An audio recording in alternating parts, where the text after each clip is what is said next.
आइए आज हमको मानव रोग का पार्ट 1 में आपको प्रोटोजोआ से होने वाले रोग को बता दिए हैं। पार्ट 2 में देखिए कवक द्वारा होने वाला रोग। कवक द्वारा होने वाला रोग में आपको एक टेक्नोलॉजी देते हैं, ए दाद खाद खुजली। आपको टेक्नोलॉजी अगर नहीं दिया जाए तो आपको रट नहीं पाइएगा और आज भी नहीं हो पाएगा, इसलिए टेक्निक का इस्तेमाल करिए। ये मतलब एबीजी में एक रोग हो जाता है एथलीट फुक ज्यादातर देखिएगा जानवरों में इसका शिकार होता है।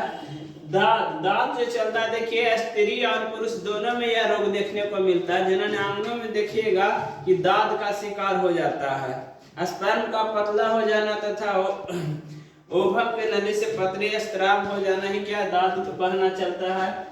दमा देखिए, दमा में देखिएगा दमा में सांस फूलने की एक बीमारी है, सांस फूलेगा बहुत, ऑक्सीजन लेवल गिरेगा।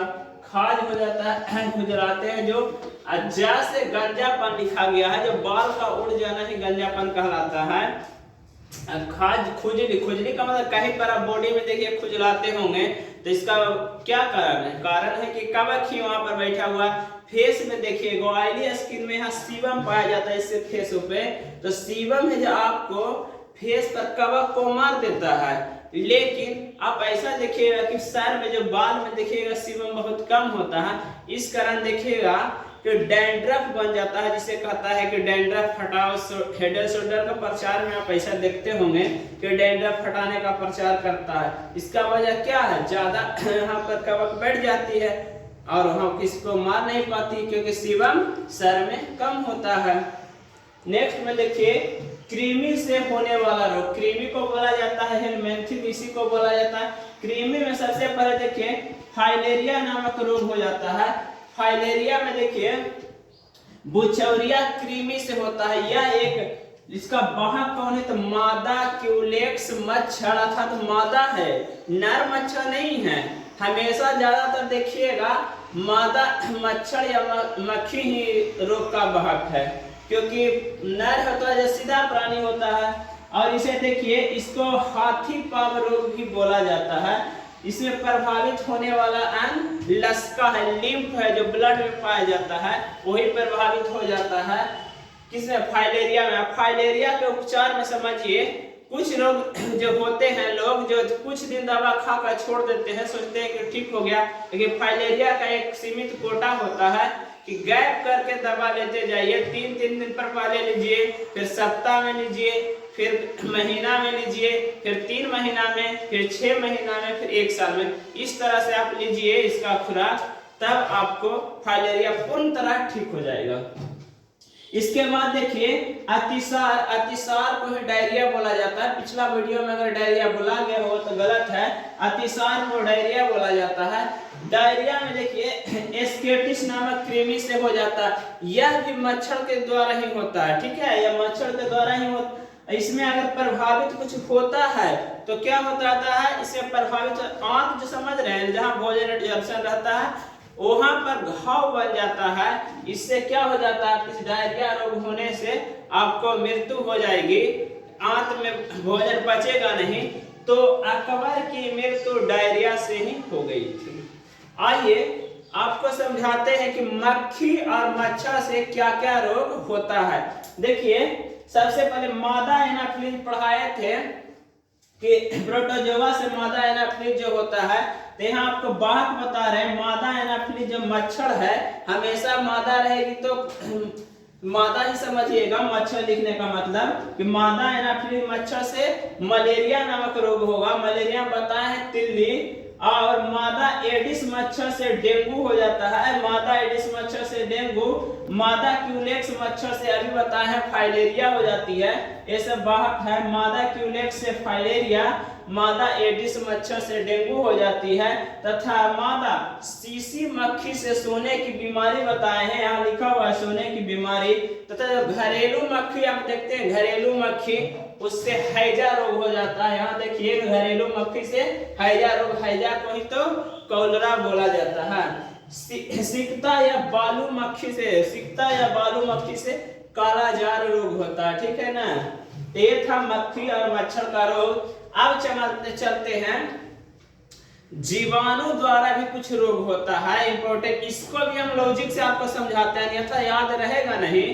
देखिए जीवाणु द्वारा होने वाला रोग, तो इसका लॉजिक दिए हैं, पंडित का टैक्सी न्यू है। पंडित रहता है तो पंडित का एक टैक्सी लिया होगा, वही को समझाने का प्रयास करें। पंडित का टैक्सी न्यू है, तब प से प्लेग नामक रोग होगा, डी से डिप्थीरिया, ता से टीबी या टाइफाइड, दोनों एक ही में ऐड कर दिए हैं, अलग अलग बीमारी है लेकिन लॉजिकली में जोड़ दिए हैं।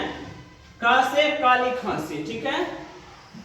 टे से टेटनस नामक रोग, का से कुष्ठ नामक रोग, सी से सिफिलिस, नी से निमोनिया, हा से हैजा, हैजा को बताएं अभी कोलरा है, हैजा का क्या है ये।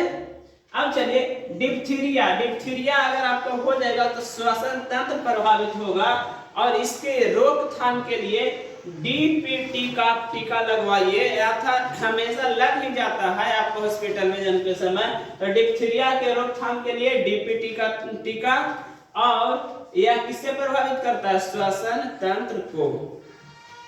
प्लेग, देखिए प्लेग नामक रोग चूहे द्वारा फैलता है।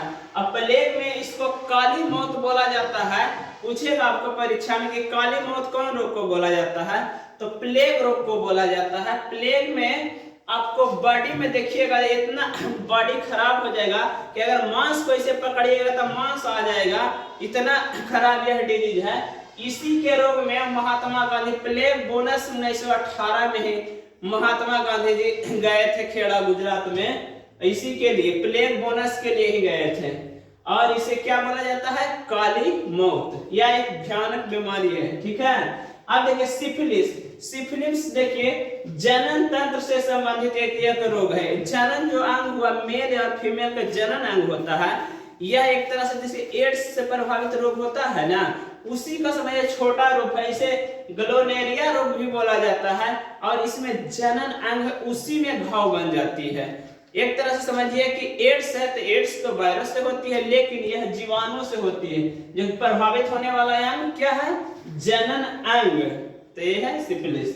टेटनस, देखिए टेटनस होने का वजह आप समझ रहे हैं, अगर कोई कील गड़ जाता है लोहे के सब, तो उसका होने का वजह यह है, यह अगर आप टेटवेट का सुई नहीं अगर लेते हैं, टेटनस अगर होने का वजह है, अगर टेटनस हो जाता है, अगर आप टेटनस का सुई ना लिए हैं या लिए हैं, तो मानिए अगर यह रोग हो गया तो यह इतना भयंकर रोग है कि आपको इतना दर्द देगा कि जो जाम ने जबड़ा हुआ तो लौक जा के उपमा दिया गया, इतना दबाइएगा जबड़ा को, इसीलिए इसे लौक जा रोग भी बोला जाता है, किसको, टेटनस को। और आपको बेड पर सुता दिया जाए तो आप उठिएगा, तो समझिए उठते हैं तो बीच वाला उठेगा, जैसे धनुष की तरह आप हो जाइएगा, तो इसीलिए इसे बोला जाता है धनुष टंकार रोग। तो परीक्षा में आपको पूछेगा कि धनुष टंकार रोग किसको बोला जाता है, तो टेटनस को, ठीक है। कुष्ठ देखिए, कुष्ठ अगर आपको रोग हो जाता है तो आपको देखिए शरीर का अंग है जो कट कट के खुद ब खुद गिरेगा, ये है कुष्ठ रोग। कुष्ठ रोग का इलाज अब संभव है, आप सरकारी अस्पतालों में जाकर दवा ले सकते हैं। इसके बाद देखिए टाइफाइड, टाइफाइड को मियादी बुखार भी बोला जाता है, टाइफाइड को मियादी बुखार भी बोला जाता है। और इसमें प्रभावित किया हो जाता है, आंत प्रभावित हो जाता है व्यक्ति का, आंत प्रभावित हो जाएगा। इसे अगर पूछा जाए उपमा तो मियादी बुखार का। अब देखिए टीबी को यक्ष्मा भी बोला जाता है, तपेदिक रोग भी बोला जाता है, ठीक है ना। तो टीबी को यक्ष्मा, तपेदिक, ये सब किसको बोला जाता है, टीबी को, ठीक है। अब देखिए इसमें होगा क्या, फैलेगा कैसे, ये जो स्तनपान का दूध के माध्यम से भी यह रोग टीबी फैल जाता है, ठीक है ना। अगर इसमें प्रभावित हो जाता है तो फेफड़ा प्रभावित हो जाता है, ठीक है ना। इसमें भी सांस में प्रॉब्लम होगा फेफड़ा में, ठीक है ना। तो इसमें देखिए अच्छी बात यह है कि भारत ने लक्ष्य रखा है 2025 तक टीबी मुक्त देश होने का, ठीक है। नेक्स्ट में देखिए निमोनिया, निमोनिया में भी फेफड़ा जाम हो जाती है।